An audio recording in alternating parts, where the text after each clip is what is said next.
What's the most satisfying thing you've ever told your entitled family member? While my mother was literally in labor with me, my grandmother on my dad's side announced, "I'm cutting you both out of my life. My other son's wife is rich and can support my retirement. Your wife is a lazy food stamp collector whose hair disgusts me." Dad's mouth dropped before his jaw clenched with anger. "Get the hell out if you're gonna be racist to my wife." My grandmother backed up like she was offended. "It's not racist. It's the truth.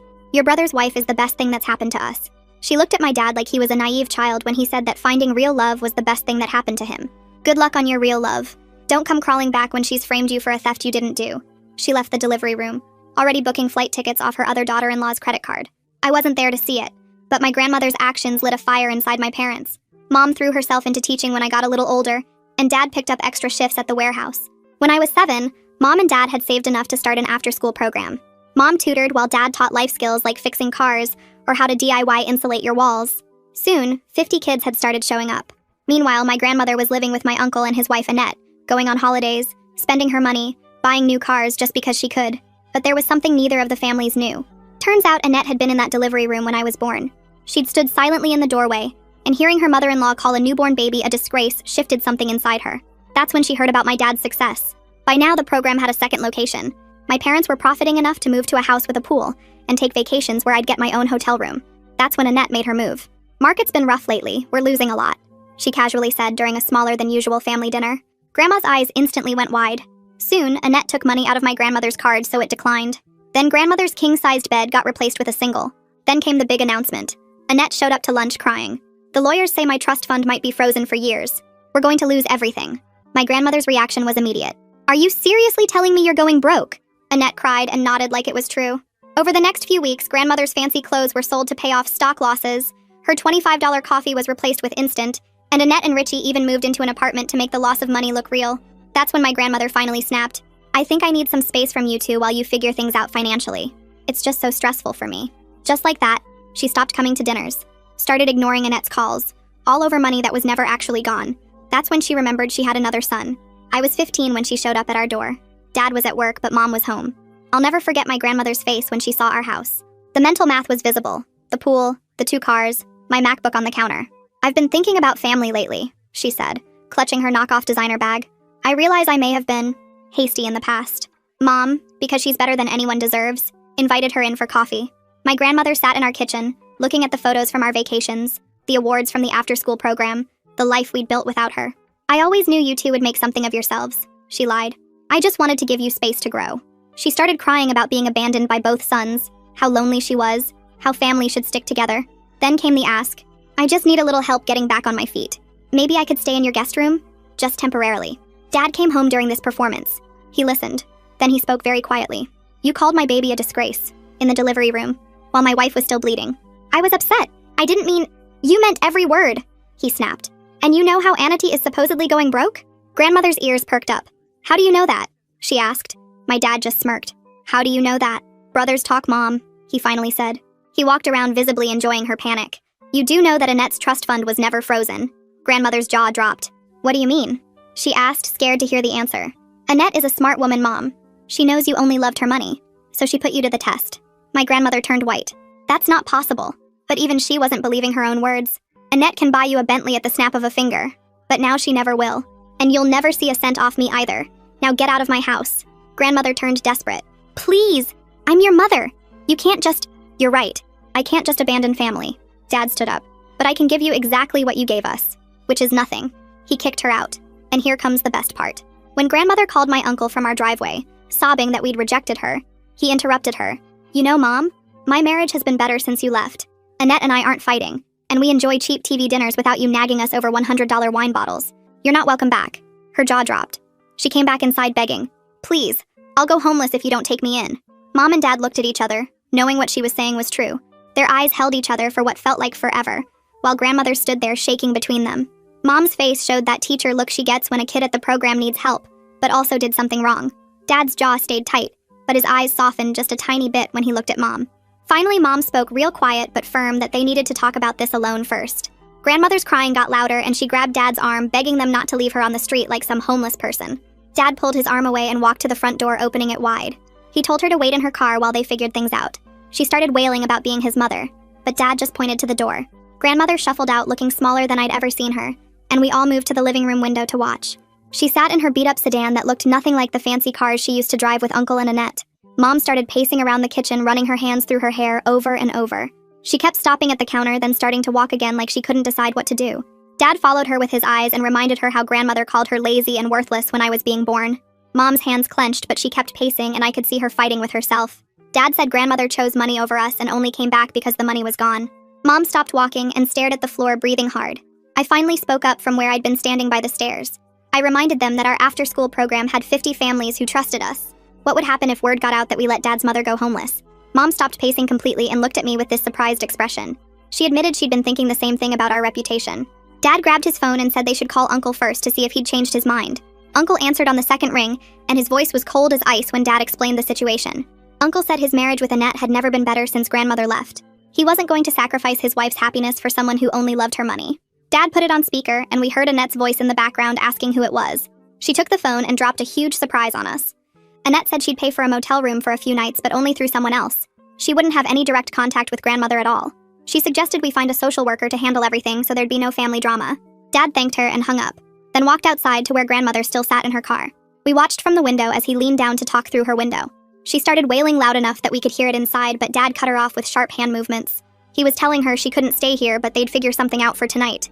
Grandmother's face got red and she was yelling something about abandonment. Dad yelled back that she abandoned us first when I was literally being born. He turned and walked back inside, leaving her sitting there with her mouth open. Mom got on her laptop and started searching for cheap motels in the area. She found one about 10 minutes away that had decent reviews and wasn't too expensive. Dad called and booked a room for 3 nights using Mom's credit card. He gave strict instructions that no room charges could be added to the bill. The desk clerk seemed confused but agreed to note it in their system. Dad went back out and handed grandmother the room key card through her window. She took it without saying thanks and drove away, muttering something we couldn't hear. That night was rough for all of us. I kept tossing and turning, thinking about everything that happened. Around midnight, I heard Mom and Dad talking in hushed voices from their room down the hall. Mom kept saying we couldn't become like grandmother by choosing money and reputation over family. Dad's voice was harder to hear, but he sounded frustrated and tired. Mom said even toxic family was still family, and we had to find a balance. Their voices went on for at least an hour before finally going quiet. The next morning, Mom was already up making calls when I came down for breakfast. She had the phone book open to government services and was writing notes on a yellow pad. After 3 transfers, she got connected with someone at County Social Services. The woman on the phone said her name was Stephanie McCarthy and she specialized in elder care resources. Mom explained our situation without going into all the ugly history. Stephanie sounded understanding and said these family situations were more common than people thought. She agreed to meet with us that afternoon to discuss housing assistance options. Mom thanked her and hung up, looking relieved to have some professional help. Dad came down looking tired with dark circles under his eyes. He poured coffee and sat at the table staring at nothing while Mom filled him in on the social worker meeting. I grabbed some cereal and watched my parents looking older than they'd ever looked before. Around noon, our neighbor sent Mom a text that made her phone buzz on the counter. Mom picked it up and her face went pale as she read it. She showed Dad the message about grandmother's beat-up car sitting on our street since dawn with someone sleeping inside.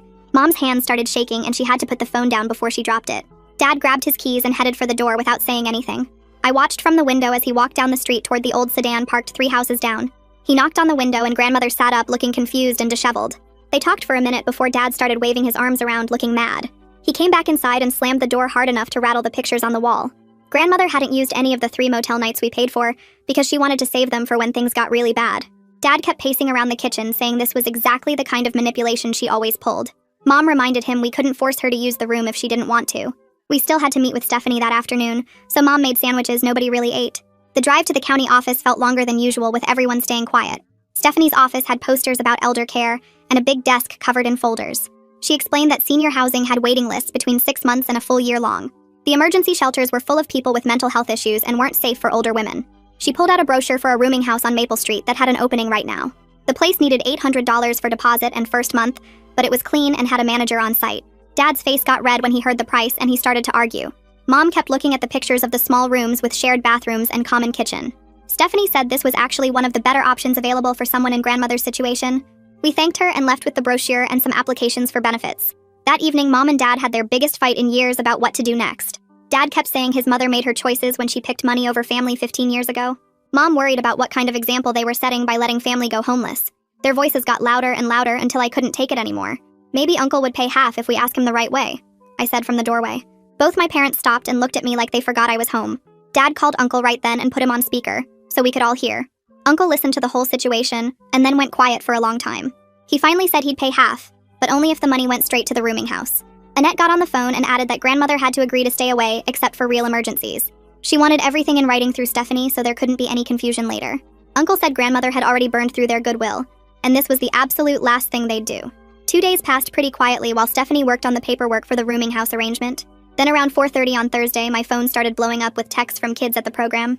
Grandmother had shown up during pickup time and was making a huge scene in the parking lot. Mom and Dad rushed over while I stayed home, trying not to panic about what was happening.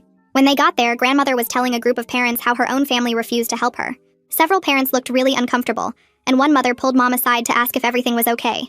Dad had to physically guide grandmother away from the crowd while everyone watched and whispered. Some of the kids were staring, and I knew this would be all over school tomorrow. That night, the phone rang 3 different times with parents calling about the scene at pickup. 2 families said they were thinking about pulling their kids out if there was family drama affecting the program. Mom spent an hour on each call trying to explain without giving too many personal details away. The 3rd family was more understanding, but still expressed concerns about the environment at the program. Dad looked defeated as he listened to Mom trying to save their reputation over the phone. The next morning, Mom was making coffee when the phone rang again before 7 o'clock. Jay Swift from the local paper introduced himself and said he'd heard about an incident at the after-school program. He asked if we wanted to make a statement about what happened with the elderly woman in the parking lot. Mom's face went white, and she started stammering about needing to call him back later. Dad grabbed the phone and almost started telling Jay everything about grandmother's past behavior and why she deserved this. I stepped between them and took the phone myself before Dad said something we'd regret. Our family is working through some challenges while maintaining healthy boundaries, I told Jay calmly. He seemed satisfied with that, and even mentioned his own mother-in-law causing similar problems for his family. Mom relaxed a little when Jay said he understood family situations could be complicated and personal. He thanked us for the statement and said he'd just run a small mention without going into details. After he hung up, we all stood in the kitchen feeling exhausted even though the day just started. Stephanie called an hour later saying she'd scheduled a meeting with everyone, including grandmother, for that afternoon. The meeting was supposed to lay out all the boundaries and expectations going forward with the rooming house. We got to the conference room at 2 o'clock and waited in uncomfortable silence. Grandmother showed up at 3:15 claiming she got lost finding the building.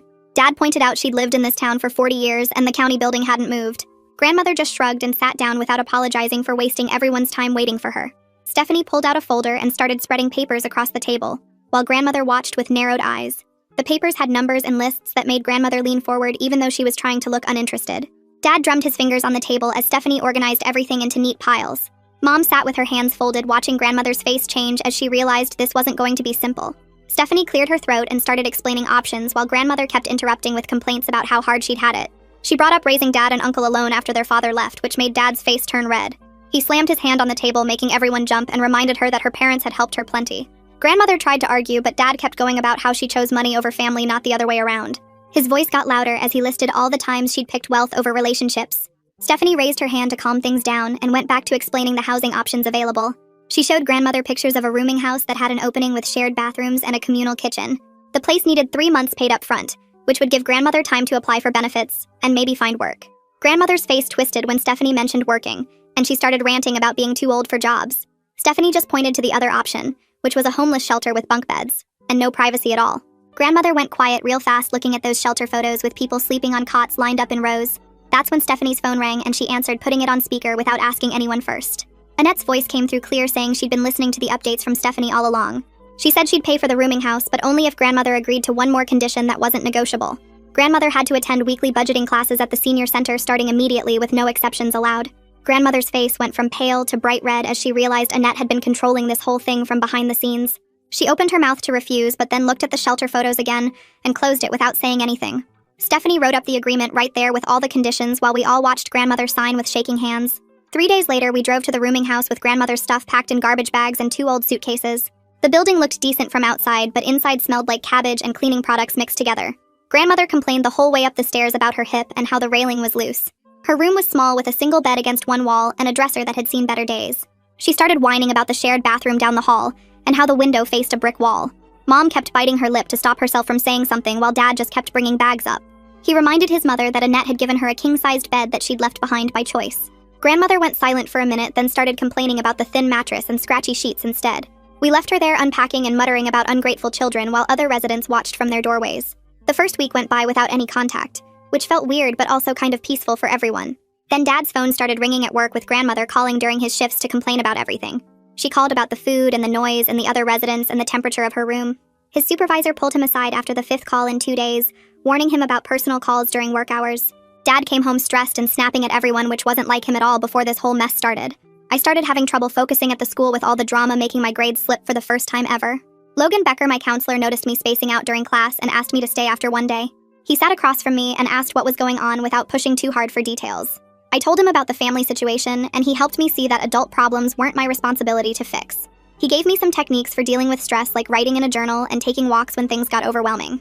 He reminded me that I couldn't control what adults did, but I could control how I responded to it.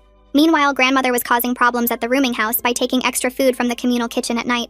Other residents started complaining when their labeled groceries went missing, and tensions were building up fast. The manager called Stephanie saying grandmother had been caught red-handed with someone else's yogurt and sandwich in her room.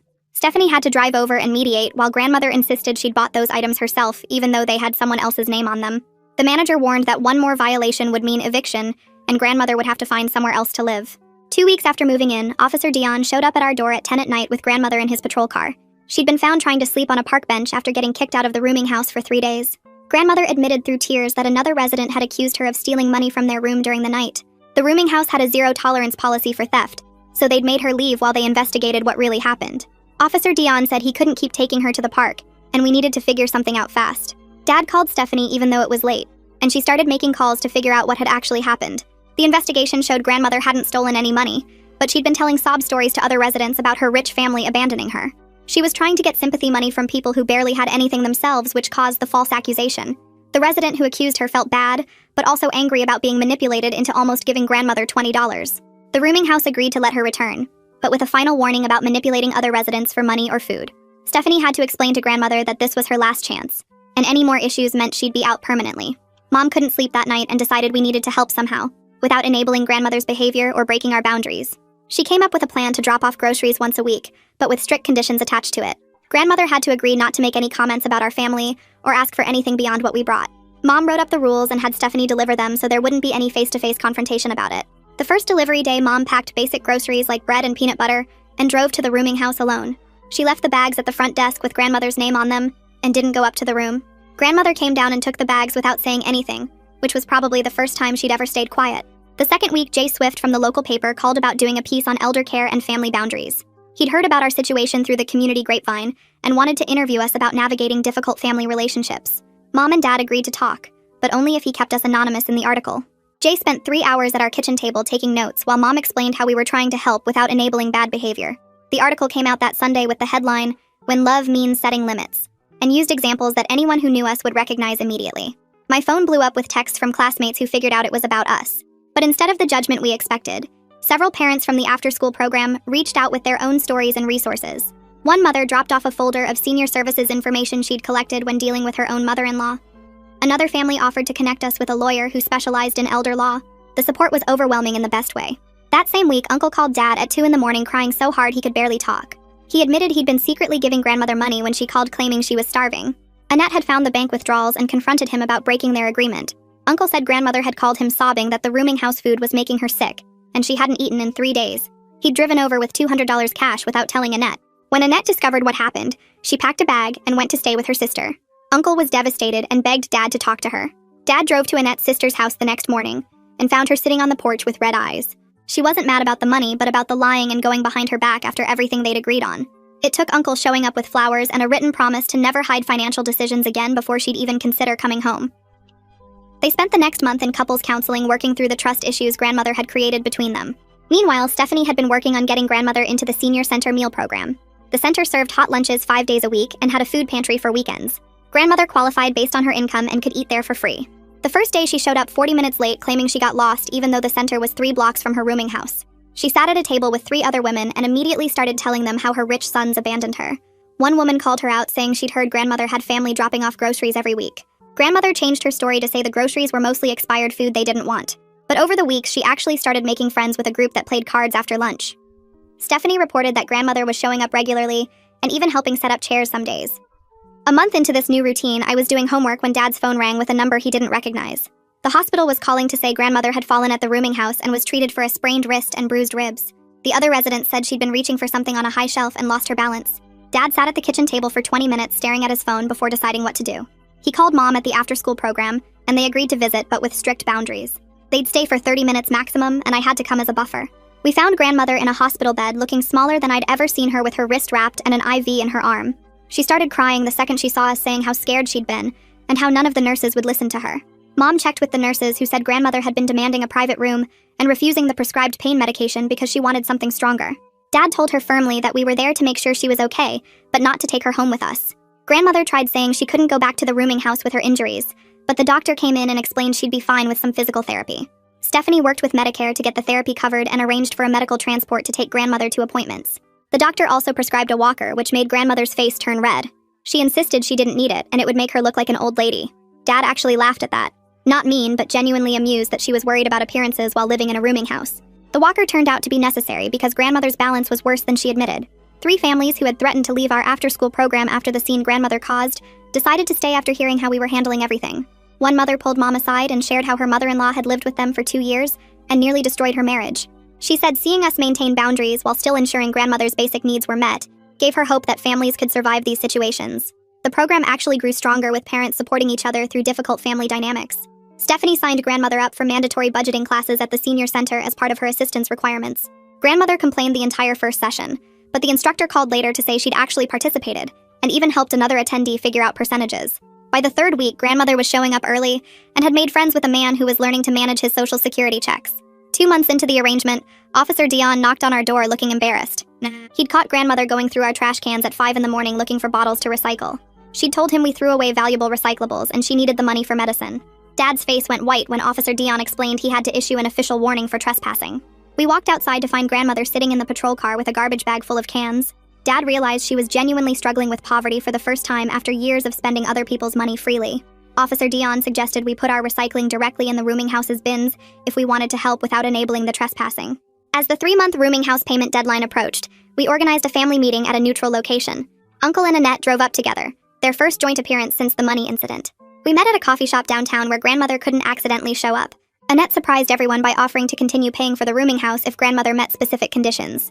She had to keep attending budgeting classes, stop manipulating other residents for money, and agree to monthly check-ins with Stephanie. Uncle added that any violation would mean immediate termination of support.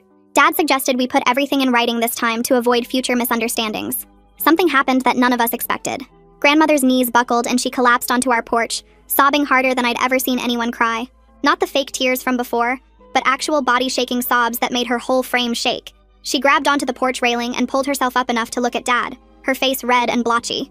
"I'm scared," she said between gasps. "I've never had to worry about money before and I don't know what to do." Dad's face changed slightly, his jaw unclenching just a bit. Mom put her hand on his arm, and they had one of those silent conversations married people have. Finally, Mom went inside and came back with Stephanie's business card. She handed it to grandmother and said Stephanie could help her apply for senior housing and other benefits. Grandmother took the card with shaking hands and actually said thank you, which was probably the first genuine thank you she'd given in years. Over the next few weeks, Stephanie worked with grandmother to fill out applications for every senior housing complex in the county. The waiting lists were all 4 to 6 months long, but the rooming house manager agreed to keep her month to month as long as the payments kept coming, and she stopped causing problems with other residents. Meanwhile, at the school, Logan noticed I was struggling to focus and asked me to stay after class. He helped me start writing my college application essays, and one of them ended up being about learning to set boundaries with toxic family members. He read my first draft and told me my ability to handle such a complicated situation at my age showed real maturity. I worked on that essay for weeks, writing about watching my parents build something from nothing, while my grandmother chose money over family. Logan helped me shape it into something that showed growth without sounding bitter. Around the same time, grandmother started showing up at the senior center more regularly. The coordinator there needed help in the thrift shop 2 days a week, just sorting donations and pricing items. It only paid a small stipend, but gave grandmother something to do besides complain. She still grumbled about the work being beneath her, but she showed up on time and did the job. One afternoon when I was helping Mom at the after-school program, 5 new families showed up to register their kids. One of the mothers pulled Mom aside and said she'd heard about how we handled the situation with my grandmother, maintaining boundaries while still making sure she had basic needs met. She said it inspired her to deal with her own difficult mother-in-law in a healthier way. Mom's eyes got watery and she had to excuse herself to the bathroom for a minute. The program kept growing after that, and we had to hire another part-time helper just to manage all the new kids. Uncle called Dad more often now, and they started meeting for coffee every week at the diner downtown. They had a rule that they couldn't talk about grandmother during these meetings, just catching up on work and life. Dad came home from these meetings looking lighter somehow, like a weight he'd been carrying for years was finally lifting. Uncle told Dad that he and Annette had started seeing a couples therapist to work through the damage grandmother's manipulation had caused in their marriage.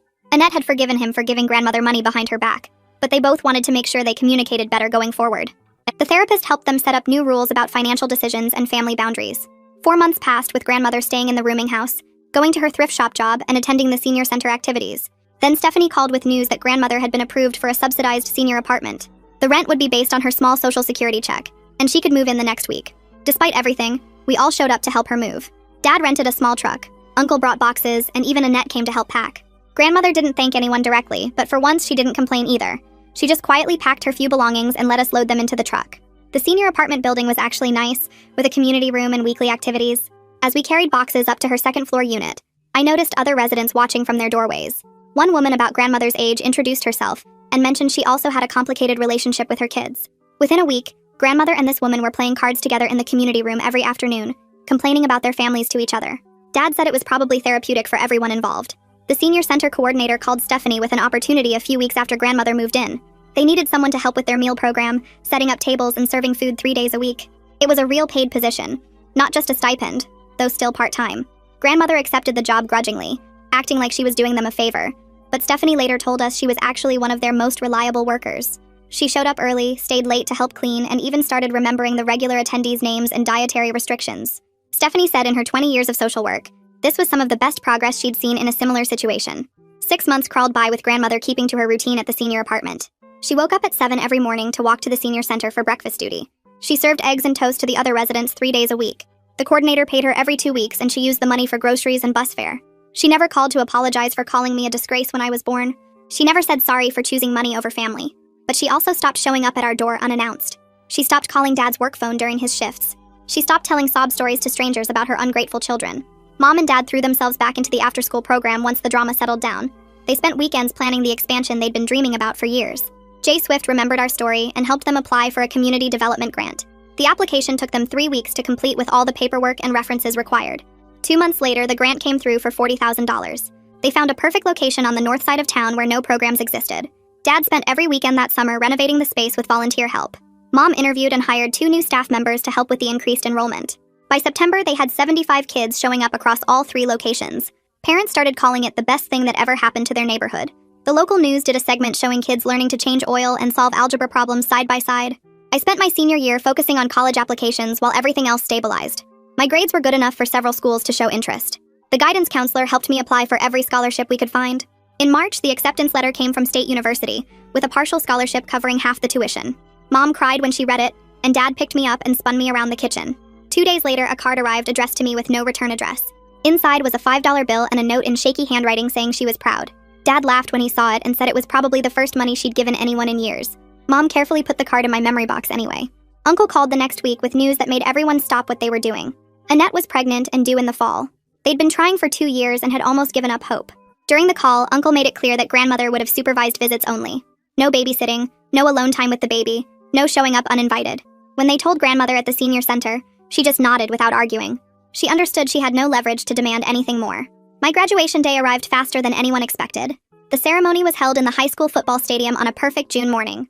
Mom insisted on inviting grandmother even though Dad thought it was unnecessary. She showed up 30 minutes early and found a seat in the back row. She wore the same dress she'd worn to every family event for the past 6 months. When they called my name, I saw her sitting there quietly. She didn't cheer or wave like the other grandparents. She just watched and then left right after, without trying to come to our celebration dinner. Mom said later it was probably the best outcome we could hope for. 2 weeks after graduation, the after-school program won a Community Excellence Award. The ceremony was held at City Hall with the mayor presenting the trophy. Dad had to give a speech about their journey and what the program meant to the community.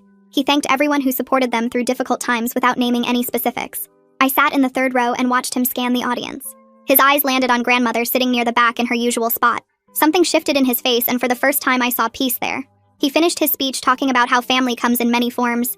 The audience gave him a standing ovation that lasted 3 minutes. Grandmother slipped out during the applause, but not before I caught her wiping her eyes. She kept living in her senior apartment with her benefits and part-time work. She showed up to holiday dinners when invited, but always left before dessert. She came to Uncle's house once a month to see the baby with Annette supervising every minute. She never held the baby without someone else's hands nearby. She never complained about the restrictions or tried to push boundaries. She wasn't the loving grandmother kids dream about. She wasn't even particularly nice most of the time. But she also wasn't the destructive hurricane she'd been before. August came and I started packing for college. My room looked strange with half my stuff in boxes and suitcases. That evening we decided to swim in the pool one last time before I left. The water was perfect, and the sunset painted everything gold. Dad floated on his back and mentioned his mother was doing okay at the senior center. Mom and I just nodded because we all knew this messy solution was the best we'd get. Well, that's gonna wrap it up for me today. Kinda makes you stop and think about things, huh? Appreciate you hanging out and wondering through it all with me. Subscribe for more content like this.